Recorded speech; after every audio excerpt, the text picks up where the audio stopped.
మనం ఈరోజు రెస్పిరేటరీ హెల్త్ని డ్యామేజ్ చేసే బ్యాడ్ హ్యాబిట్స్ ఏంటి అనేది తెలుసుకుందాం. రెస్పిరేటరీ ఆర్ లంగ్ హెల్త్ బాగుండాలి అంటే మనం కొన్ని హ్యాబిట్స్ని 100% అవాయిడ్ చేయాలండి. అదేంటి? మోస్ట్ కామన్ అందరికీ తెలిసింది స్మోకింగ్ సిగరెట్స్ కానీ బీడీ చుట్టా కానీ కంపల్సరీగా 100% అవాయిడ్ చేయాలి. ఆల్రెడీ ఎగ్జిస్టింగ్ వాళ్ళు స్టాప్ చేయాలి.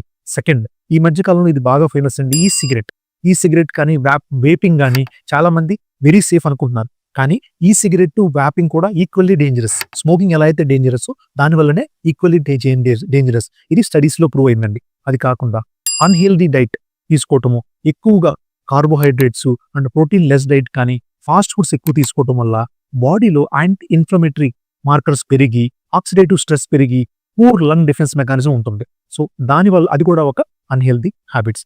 సెడెంటరీ లైఫ్ స్టైల్, ఎవరైతే రెగ్యులర్ గా వాకింగ్ కానీ ఫిజికల్ యాక్టివిటీ లేకుండా ఉంటారో వాళ్ళకు కూడా పూర్ లంగ్ హెల్త్ ఉండే అవకాశం ఉంటుంది.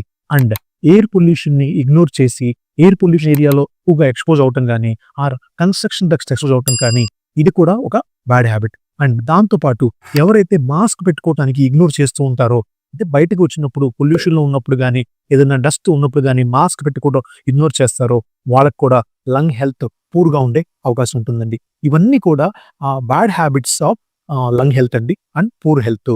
వీటన్నిటిని అసలు ఫాలో అవ్వకుండా అదర్ గుడ్ హ్యాబిట్స్ ఫాలో అయ్యి లంగ్ హెల్త్ ని ఇంప్రూవ్ చేసుకోవచ్చు.